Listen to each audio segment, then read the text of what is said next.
আজি আপোনালোকৰ এই উপস্থিতি প্ৰমাণ কৰি দিছে যে এইবাৰ যুঁজ এখন হ'ব,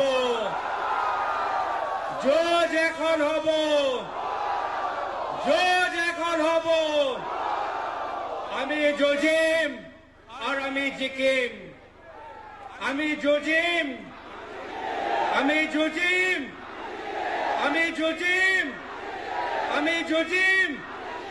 কাৰ বাবে যুঁজিছো?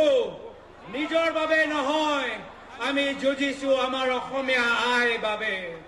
আমি যুঁজিছো অসমীয়া মানুহৰ স্বাভিমানৰ বাবে। আমি যুঁজিছো অসমীয়া মানুহৰ আবেগৰ বাবে। আমি যুঁজিছো অসমীয়া মানুহৰ নিৰাপত্তাৰ বাবে। আৰু মানুহে গম পাই গৈছে যে যদি আমাক লাগে অসমৰ ভিতৰত শান্তি, তেতিয়াহ'লে আমাক লাগিব কংগ্ৰেছ পাৰ্টি।